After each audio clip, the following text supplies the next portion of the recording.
This is a Healthier Michigan podcast, episode 33. Coming up, we discuss how you can adjust your nutrition and fitness as you age.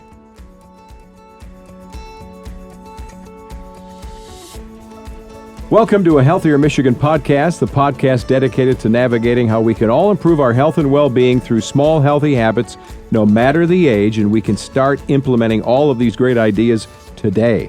I'm your host, Chuck Gatica. Every other week, we sit down with a certified health expert or two from Blue Cross Blue Shield of Michigan. We'll take a dive into topics covering nutrition and fitness and a whole lot more. In this episode, we're talking all about diet, exercise, lifestyle tips for healthy aging. And with me today from Blue Cross Blue Shield of Michigan, a health manager, registered dietitian, Susan Okenkowski. She's here. 2 kids at home keeping her busy. That's part of her workout, right? It is. Isn't it? Every day. Because the baby is how old now? 10 and a half months. Oh my gosh. So you're on the move and baby's not walking yet. So sooner than later, 10 miles a day. Susan holds a master's degree in public health from the University of Michigan, a bachelor's in dietetics from University of Wisconsin. She's on the adjunct faculty over at Washtenaw Community College.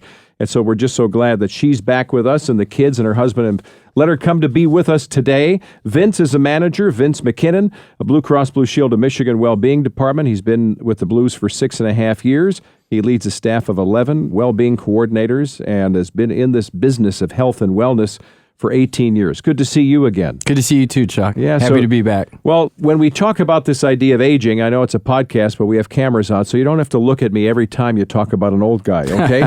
But I mean, there are unique challenges in this whole idea of what we eat, what we do, what we can, our body allows us to do, right? As we age. Where do we want to get started in this? I mean, are you feeling any of these things now, even at your young, tender years of, 25, 26? Yeah, I think I am. Susan and I were talking about this. I'm going to be 38 in August, so it's not that I think I'm old, but I'm getting old, and we're starting to be at that age where you start to feel things. You could be getting bone spurs, you could get aches and pains and things of that nature. And Susan and I talked about if you want to be successful, you have to really continue to adapt to what you do. If you can't squat all the way down to the ground when you're working out, maybe you need to do a box squat or something like that. So you have to begin to adapt your exercises and things that you do for your lifestyle to continue to be successful. Yeah, I'm doing that now. I'm taking a class, and because of a left knee issue, I can't really do squats. I just don't. My knee is kind of moving around, so I'm having to adjust. But what's cool is I've got trainers in this class that are telling me, that's all right. Just do whatever you can. Just kind of jog in place, whatever you can do. I think that's one of the big things, too, that we talked about, like recognizing that we are getting older and that it's okay. It's okay to age, but as we age, we do have to adapt.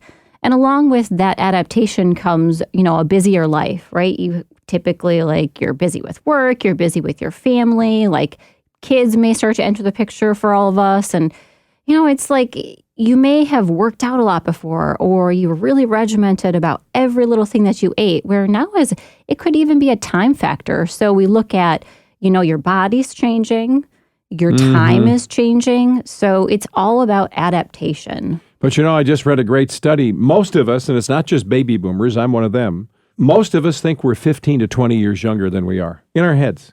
It's good. Now, as you get older, I think that's a really good positive thing, but as you get older, you better understand that maybe those ligaments and your muscles and your bones and whatever it is, it's not quite the same as it used to be. No, and the big thing I think people lose perspective when you're younger, when you're a teenager, you're 16, 18 years old and you're in high school, you're not in an office all day, you're not in a car driving to work. So our lifestyles, as we age, we're more sedentary. So you need to do a lot more warm-up and a lot more mobility when you actually go to exercise. So if you're lifting weights or you're going to play basketball, if you're going golfing, I think you have to have a mobility routine where you stretch and make sure that you get everything firing the way that it should before you engage in the activity, just for the simple fact that now that you're a little bit older, you are more sedentary. You're at the desk, you're in your car. I mean, certain people may have jobs where they move around and do things like that if they're checking meters or something that's a physical job. But for the most part, a lot of us are very tight and we're in cubicles all day, so we need to stretch.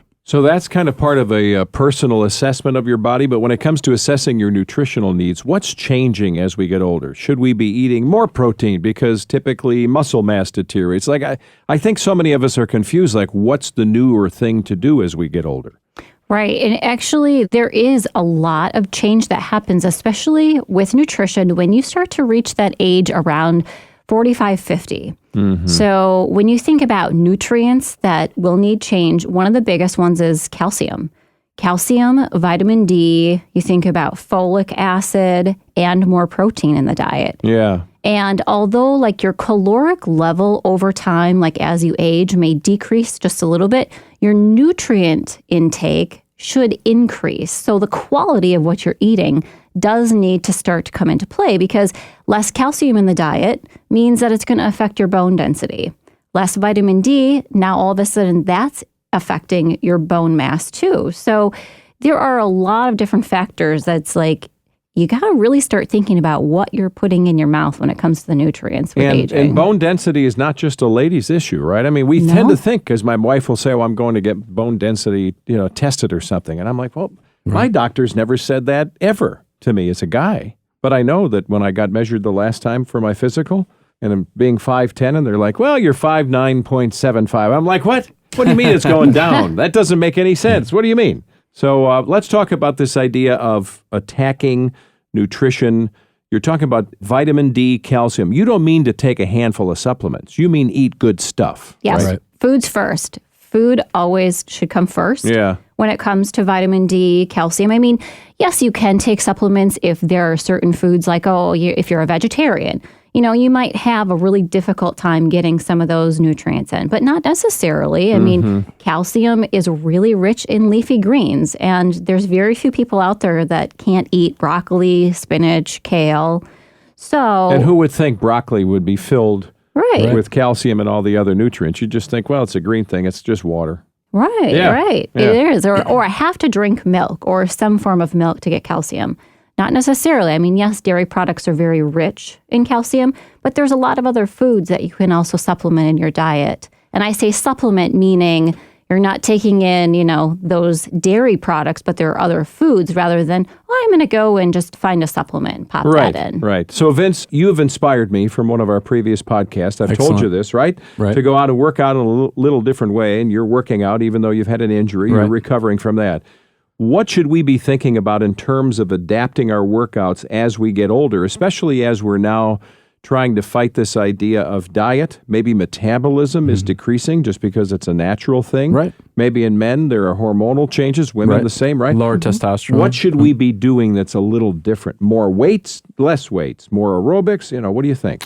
I don't think there's anything we should or shouldn't be doing, but I want to go back to the fact that as you age and you get older, I think the stretching and the warm-up is really important. Okay. If I'm doing lower body, I take about 10 to 15 minutes to make sure I warm up my quads and my glutes and my hamstrings and stretch them out. If I'm doing upper body, I'm going to stretch out my upper body. I do about 8 to 10 minutes. And then after I finish working out, I stretch as well. So that's going to go for if you're doing something like basketball or you're skiing or golfing. Yeah. If you're lifting weights, same thing, you're going to want to stretch. The one thing that I don't want people to get trapped into as they age is I can't do something. I was talking to you and Susan before we got on. There was a 103-year-old that won the 100-yard sprint in the Senior Olympics. Yeah, I saw that, yeah. I don't like the fact that people think, okay, I'm older, I can't do this, I can't do that. I urge everyone to lift weights. Go try CrossFit if you want to. Start snowboarding if you want to. Don't trap yourself into thinking that you're old and you can't do things. And we talked about adapting. The adapting thing is knowing your body. So for me, I just went through an injury and I found out what I could and couldn't do. So I had to figure out it isn't what I can't do, what can I do, and focus on those types of things. And you talked about with your knee, you can't squat all the way down because of the pain. So, doing box squats or doing 3/4 squats, or maybe you take squats out and you do a lunge if that's possible, or whatever the exercise can be. So I think it's what can I do and what am I going to enjoy? You have to enjoy what you're doing as well. Mm-hmm. And then as we start talking about this idea of lifestyle, so you're using a stroller because of the baby. I mean, there are things we can incorporate into our lifestyles that maybe we used to jog in the old days, but now we can do something a little different. Maybe it's swimming. Right? Absolutely. Like I remember, I used to run marathons, and since I had the kids, it's a time factor. But I still run, and now I take them with me in the double stroller and they enjoy it. And I also see that as like, I am aging, I'm getting older, but I'm still going to run. I'm just not going to run, 20 miles. Sure. I'm going to run 5. And it's also that role modeling too. I think as parents, it is important for your kids to see that, yeah, you're not going out and doing all these crazy things, but you're still exercising, you're still being healthy. And that adaptation is important, I think, for them to see too. As a mom, you ever track your steps? I don't mean the steps on purpose that you're going to run. I mean, are you looking at how much are you moving? Oh, yeah. Yeah. A couple miles a day. I mean, just... It's awesome. Yeah. It's awesome. What about the added benefits, Vince? What about the notion that we're going to work out, and whether it's because we're now with people? I read another study. I read all this stuff. Loneliness is increasing across the board demographically. It's not just older people. Millennials are saying, I'm lonely. I'm thinking, really? You got 2,000 Facebook friends. Right. Well, there you go. They're not real friends. Right. But aren't there added benefits to working out, going to a place, and you got your own tribe? Tremendous. I mean, it's really going to improve your well-being. Having your family as a support group really helps, but having a social network, I used to belong to a CrossFit gym. I don't any longer, but when you see that team environment where they're all together, they all hold each other accountable. They're like, hey, are you going to be here this day? I'm going to be there. Or you think about just going to your local gym, or if it's basketball, if it's flag football, if you have someone to hold you accountable, but also enjoy it with you, you're going to be a lot more successful. I think having a strong partner or partners makes you look a lot more forward to it. I'm sure you're starting to meet people in your boxing class, and you're saying to them, hey, it's good to see you here. We're doing high fives with our gloves, and all of a sudden people think I'm an athlete. Just like the idea that I'm part of the gang. So improving that well-being is going to make you a lot more successful. And I think the loneliness factor really is a mental aspect, and if you have people supporting you, you're not going to fall into it. And you were talking about this idea of, and I guess we would call this in a little different way, peer pressure, which I find using an app on my phone to track food is actually a little bit of pressure. I'm accountable to somebody else. But when you start to see somebody in the family lose weight, working out, changing a habit, and it sticks, all of a sudden your spouse or somebody else may say, what are you doing? Your buddy will say, what are you up to that's so different? What's making you different? Why are you happier now, right? Right. Or, you get together with your friends and you're going out to dinner and you're like, oh, well, I'm going to order this salad. And I had this happen this last weekend where I was with all of my girlfriends. They're like, oh, you're ordering a salad? Like, oh, maybe I should get a salad too. And, it's that social camaraderie of, we're going to be healthy together. And it's important. Yeah, and peer pressure is good. I remember my neighbor across the street, this was probably about 2 years ago, she lost over 60 pounds, and she said it was because of me, because she would look out her window and see me flipping a tire down the street and pushing sleds, and she said, if I could do that, then why can't she go to the gym? And she's kept the weight off and everything, and I found it very interesting because I didn't really talk to her a lot, but she came over and told me that, so I thought that was really interesting. Well, both of you are this. You're evangelists for happy and healthy lifestyles, right? So people are peeking in, because if the counter to that was, you even worked out and then pulled up with a run from Dunkin' Donuts and walked in with 2 boxes or, some Timbits, right. You could make this go the other way. Right. So we talked about this idea of loneliness, but the other thing that to me is striking in America is anxiety levels are through the roof. And how are people able to get past that idea? Depression kind of ties in with anxiety. But if you're working out, if you're finding ways to work out, there's a benefit psychologically, emotionally, mentally, right? That can come from that. There's a huge release of endorphins you have when you work out, which is, it's going to help your overall health status in many ways, including mental health. And they're starting to do a lot of studies about how exercise is actually improving mental health. Yeah. And you must find that yourself, right? I mean, it's not just an aesthetic thing where you're looking in a mirror or something. I don't mean that. When you, I follow people like David Goggins, who's an extreme athlete, used to be a Navy SEAL, and he talks about self-confidence. I feel like when people set goals with fitness, or if they're doing a team sports type thing and they meet those goals, they get more and more confident. So, think about the people in your life that are very engaged in fitness and their nutrition. They're probably going to be super confident, and they're probably very successful in other aspects of their life. So I think it just kind of all intertwines together. If you work hard in that aspect of your life, that's going to come over into your professional career as well. And, benefits of that can include boosting mood. Maybe you're sleeping better. I mean, absolutely. You get zonked out because you worked out and burned off nearly 1,000 calories today. Awesome. Yeah, 100%. What I find is when I'm heavy into my routine, when I had my injury, I couldn't sleep as good because I wasn't as tired, because I wasn't as training as hard. I love being able to hit the pillow at 9:30 because I get up at 5 o'clock in the morning and get my 7 to 8 hours of sleep. And that's easy to do if I'm training hard. Yeah.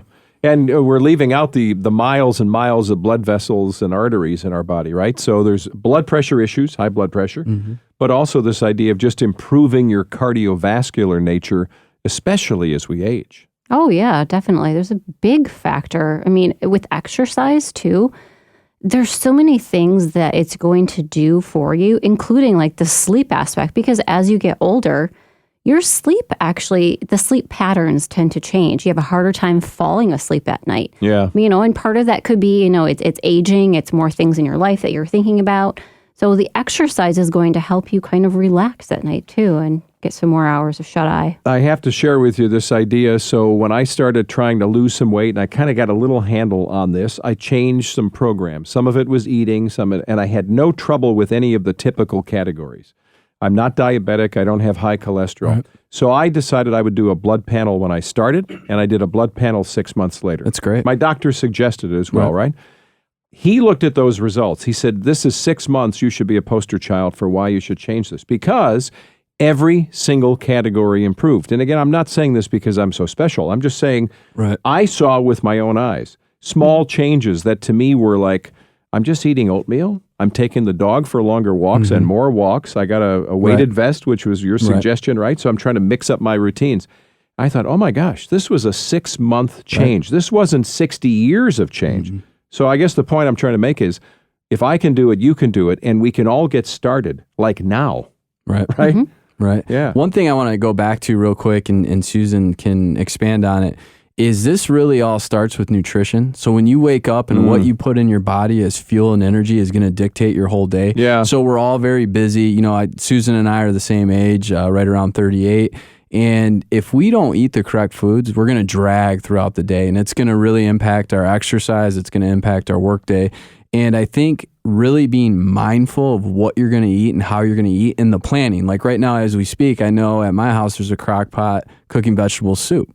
So I know, I'm going to have some veggies for dinner, and I'm already thinking about, okay, am I going to get enough veggies today? Yeah. Enough fruit? Yeah. Did I eat what I needed to in the morning because I'm going to go do a podcast with Chuck? Am I going to have enough energy? So I think you always have to keep in your mind what you're putting in your body, because that's going to dictate how you feel the whole day. If you're eating a bunch of processed food, refined carbohydrates, and fast food and things like that, you're really going to get crashed, and you're really going to get drugged down. So is there anything that as you've aged, either one of you, that you are adapting or increasing? Are you doing anything that's different? And let's try to get specific so we get a takeaway. Should I be increasing protein? I know you said it's individual, but are there tricks of the trade that we should really be thinking about, that as we're getting older, if muscle mass is disappearing by itself, what should we do? I'll comment on my personal experience, and then I'll let Susan take it over. As I've gotten older, I found that I feel a lot better if I eat more vegetables and fruit. And I mean like actual vegetables and fruit, eating the raw stuff. I can tell on my energy level. I can actually tell in my workouts and muscle mass and things like that, and muscle mass retention, if I eat more fruits and veggies and lean protein, eating things like bison and venison and chicken and things of that nature. Do you eat fish? Do you eat a lot of fish? Yep, I eat fish too. Yeah. So I can tell the difference, but the biggest thing for me as I got older was adding in raw fruits and vegetables. But Susan can be a little bit more specific exactly on what you need. I think the big thing, too, is when you look at what needs to be increased, you look at calcium, fiber, and water, and then a little bit of protein. And as you start to add in more fruits and vegetables, and I know I have added in way more oatmeal and things of that nature to get more fiber, because that's a really important factor. Like as you age, people start to drink less, and then they take in less fiber. And so, eating those fruits and vegetables, like you said, adding the oatmeal is going to help with cardiovascular health. Yeah. It's going to help with that bone density. Digestion, everything. So those are some big things. And water. Yes. As I sit here and drink water, drinking a ton of water is a really important thing. Most people don't get enough water. Yeah. And so when it comes to that protein, though, and I ask this specifically because we've got so many diets that they can tend to have names where people are going completely nutso. And it's the bacon and beer diet, or but there's a lot of protein, right? So I know what some of the downsides are, because I've seen it just kind of come back on people like a tsunami. They lost 30 pounds like bam, and then all of a sudden 40 is back on. Right. But when you talk about protein, is there an amount that we should be working through in our minds during the day, or is it really that individual? Well, Susan can give you the exact numbers. I mean, obviously, if like, let's take me for example. I'm coming back from an injury. I want to gain weight, so I'm going to put on some fat as I put on muscle. So I'm going to eat protein in excess, and I know that that's going to be hard on my body because I'm going to eat more than I probably need to. I'm going to eat probably 2 grams per pound of body weight. I'm just over 200 pounds, so I'll probably eat over 200 grams of protein. Well, you've got to be doing shakes and stuff. How much bison could you eat? Right, you could eat a whole bison. Yeah, and that that's why we get into supplements, right? So for me, I know I'm going to do it in excess to put weight on to get back where I was, and once I get there, I'll probably level it off. But I know Susan, I think her recommendation is a lot less than that. I think it's like 1 gram per pound or something. Yeah, I mean, typically, if you're doing like 0.8 to 1 gram per pound of your body weight, I mean, you're going to get plenty of protein through the day. What if you're overweight? That still applies? So if you should be 170, but you're 230, you should still be doing 0.8 of 230 or 0.8 of the weight you want to be? The 0.8 of the weight you want to be. I see, okay. Yep, and then you really have to watch those so you're not having... And the protein, if you just all of a sudden get on these really high protein diets, they are going to impact your renal system. And people necessarily don't think about that because they're like, oh, well, like I'm losing all this weight. But the problem is your body can't store a ton of excess protein. Like it can store fat, it can store carbohydrates. But when it comes to that protein, it can't. So your body has to process all of that excess protein as waste, which eventually over time, like your brain starts to get a little foggy and you don't feel that greatest. And it's like your body's trying to get rid of all that, which is having a negative effect on your system. Yeah, I can attest to that. So sustainability with these diets. I had a family member, I won't name the diet, but it was high protein, low carb. And they're like, I lost all this weight. Isn't it great? And I sat there and I started talking to them and I asked them what they're eating. They're eating bacon, Slim Jims. Eggs. I mean, crazy they're stuff. Eating all this stuff. And I said, now, how do you think that's going to affect your arteries? It has to be processed. If you put all that bad saturated fat through your body, it's going to impact your arteries. And they started thinking so.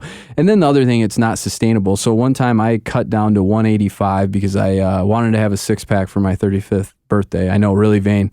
But I did it. And as Susan was talking about, I cut out a ton of carbs because they retain water and, and things of that nature. And I could tell when I went below 100 grams. To this day, I can tell you the days, I can tell you without looking if I ate 300 grams of carbs, 200, or less than 100. I was eating less than 100 grams of carbs a day, and I was dumb. I mean, I couldn't think. I had a hard time talking. So it really impacted my brain. So like Susan's talking about with some of these newer diets, it's going to impact your cognitive ability. In recent years, I had a buddy, to your point about renal problems, I had a buddy who was on one of the named diets where it's, high protein, low carb. And his wife called me one night and hands the phone to her husband, who's on the floor in the fetal position, saying, would you please talk to him? I said, you have to go to the hospital. Right. He thought he was having a heart attack. You know what it was? A kidney stone. Kidney stone. Yep. And I guess that's a side effect, right? When you go crazy in that realm. And so I got him, and I thought it could be a heart attack from the way he was talking. He didn't believe so, but we got him, and that's what it turned out to be. But you really have to think about, I guess it's balance, right? It is. Yes. It's all about balance. Like your body needs everything. It needs carbs. It needs fat. It needs protein.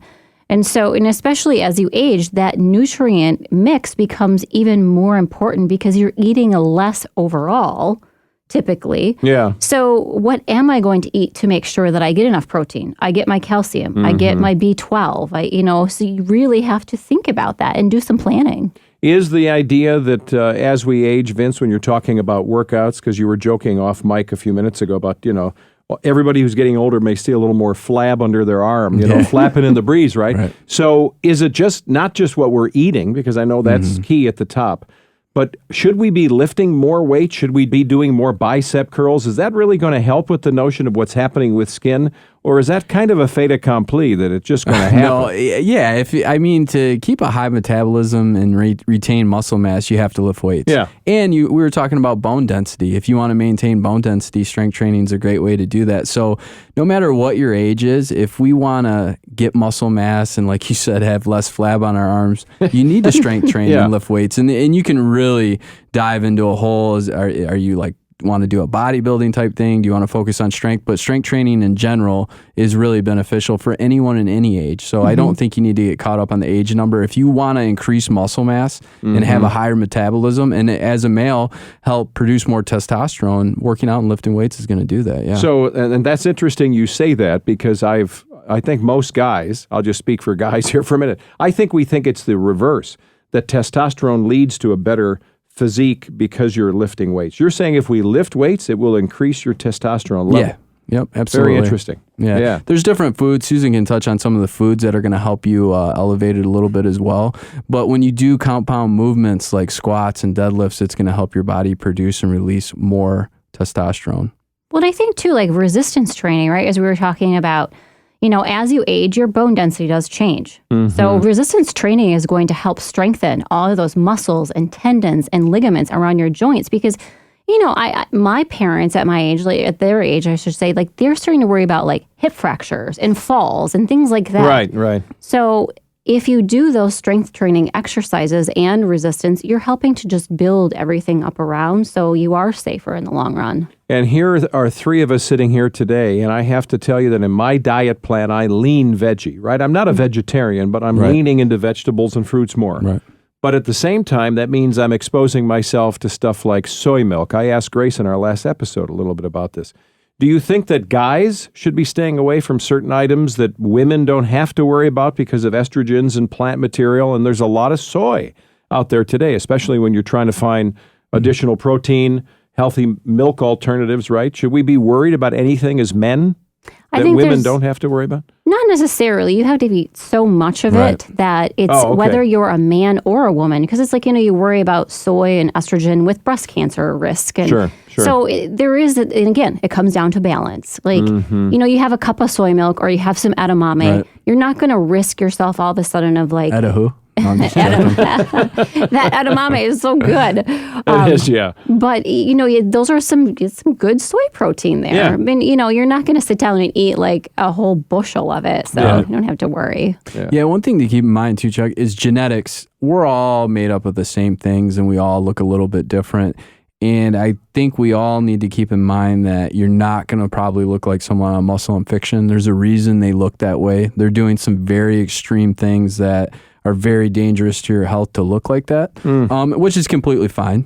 People can make those decisions. But for us, the quote unquote average Joes, we're going to look a certain way and we have to do certain things. And like you're asking about soy, and Susan said you would have to eat so much to have an impact. I think we just need to think about what we're doing, what we're made up of, and what our goals are, and not get caught up on like, I got to have a lot of protein or I got to have a lot of this, And your body's really going to tell you what you need or don't need. You started boxing and you got a pretty good regimen. You're going to know if you need more food. Right. You're going to be really hungry. You're going to start to get sore and you're going to need more calories. So I think we need to listen to our bodies. So I want to double back on something, and for both of you, because I know you also both work out, so it's not just everything we're putting in our mouths. This notion of stretching, I think for a lot of us, I'm going to raise my hand on this. You talked about 10 to 15 minutes pre-workout, same thing afterward. It could be on a foam roller. It may be bands, around your ankles and you're walking through the room. I think for a lot of people, men and women, we tend to think stretching is like this blow-off thing. Like that, man, I'm just wasting time. I just want to get in, I want to work out, and I got to go. Right. Yep. It's important, though, isn't it? It's super important because, Superman can't just pick up a car. Actually, he can.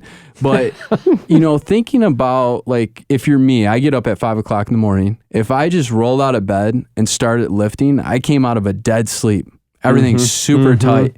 So you need to stretch the muscle fibers to make sure they fire appropriately, or you're going to go in there and hurt yourself. You're going to strain something because it isn't loosened. And Susan's a runner. She probably has her best miles after she's ran a mile or two. And you know why? Because her body's warmed up, her muscles are firing, she's good to go. So, and especially, again, to go back to most of our lifestyles, we sit a lot and we're tight to begin with. And we all text, so we got our head down and bent over and we're texting.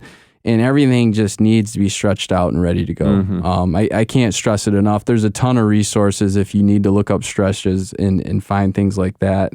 But you need to make it a priority. And I found that out as I got older, the foam rolling, the stretching. And it's not just stretching, it's mobility too. That is going to make you a lot more successful. Oh, yeah. Otherwise, you start to have a lot of lactic acid buildup, and then you're going to be sore, and then you're not going to want to work out. So it's going to prevent you from actually doing what you need to do and want to do. And I agree. Like, I did not stretch when I was younger. It would be like, oh, I'm just going to like go out and start working out. And then when I got into my 30s, it was like, no, this is really getting important. And it's only going to get more and more important as I get older because my skin is not the same. My bones are not the same. You know, it's like we really do kind of pound down our bodies every single day. So it's a really critical thing that I say even to anyone at any age. When you get out of bed in the morning, one of the best things you can do is a few stretches. Like get your body kind of like woken up before you do anything else. And I think, Chuck, for someone like you that's exercising a lot and anybody out there, try to get a deep tissue massage once a month. You know, go in. It's not that expensive. Go in, have someone really work on you and rub everything out. And, you know, stretch before you work out, stretch after, stretch in the middle of the day, and just keep yourself loose. And balance is a key thing. You were referencing your parents, but as people are aging, I think, you know, I try to think of somebody when I saw my parents kind of walking and having my dad, especially some balance issues. And I thought, not that he's going to become a Tai Chi champion, you know, back in the day. But when I see people that are working on their balance when they're in their 50s, their 60s, and what that benefit could be as they're aging. It's huge. Yeah. Quality of life. Right? Yeah. And now the idea as well is as we get older, it's not just because we're old, but because time has allowed for surgeries and other maladies to crop up. Right. We should not be embarrassed to embrace low-impact exercises, right? No, like not the at pool all. is okay. Some people think, well, I'm embarrassed. I can't go lift weights like Vince. Right. Right? I mean, the pool's okay. Walking is a fantastic thing. Anything that you can do that's going to be beneficial, you should do. And make sure you enjoy it. Yeah, you just got to move. Right. And the consistency is great, but when you have a plan, I'll tell you what, I think in life, if you can do anything for a month, you'll get better at it. I mean, play the violin, you've never done it before. Change your diet. If you can do anything for a month, I think you'll find some ideas. We talked a little bit about a few of these items that we can just roll through maybe a little quicker. The idea of sleep patterns. How important is that? You talked about putting the right foods in your mouth before you start your day and your workouts. Getting that right amount of sleep is critical, right? Oh, yeah, I can't. And that's like I talked about, if I have less than 100 grams of carbs, I feel awful. If I have less than 7 hours of sleep, I do not feel good. If I have less than 5, I have a hard time operating. So I know personally I'm at my best between 7.5 and 8 hours. They recommend 8 or more. For everybody, sometimes that's not achievable. Right. But I would say get as much sleep as you can. Shut the TV off. You know, there's been studies, shut your phone. Maybe not shut your phone off, but put it on silent and block the light because it emits like a type of blue light that can catch your attention and keep you up. Take as much as you can to distract your sleep out of the room as possible. Darken the room. Stress, we can reduce our stress. That's a great thing all the way around. Oh, it is. Yeah. Yeah, but sleep is it's so important for your body. There's nothing like, you know, for me, you have a hard day at work. I love going to do lunges at the track. Like the other day, I had a tough day at work and I went to the track and I did 400 meters of lunges. I was so whipped by the time I got done, I forgot about my day at work. So for me, it's a huge stress relief. And I think these social changes that we touched on, this idea that you're in a group of people, no matter what it is, even if you don't know everybody. I don't know everybody at a club. Right. I don't know everybody in the boxing place when I go to take a class. There's just something nice about knowing there are other people trying it, and then not everybody is a super athlete. It's contagious. Yeah, and that's a great point, to go into a fitness club and everybody's like you. You know what I mean? That makes it very comforting to see that we're all the same. Yeah. Well, I mean, and there are some clubs where that's not the case, right? It's true. I've been to those too. Where, you know, we're not all created equal. You can get intimidated before you even walk in the door. Sure. Well, it's great to see both of you. Awesome Good to seeing see you, you, Chuck. Chuck. You look good Fantastic. for your age. I know I do. Yeah, you look good. And, you know, I think that's another key to this idea is that as we age, I know for sure within the baby boomer realm, don't you dare call us seniors. I mean, don't you even think? You can ask me to go to Frankenmuth on a go get chicken dinner at Frankenmuth, but I'm not getting on a bus with a bunch of other people, you know? So baby boomers are thinking differently, and I think that trickles down to the Gen X and the millennials as well. We don't think we are the age we are, and if this is now a shift, which I think has come in recent years. I agree. I think we can extend our longevity if we embrace some of these great ideas from you guys I think we can today. and we should. Yeah. We can. Well, thanks. Good to see you.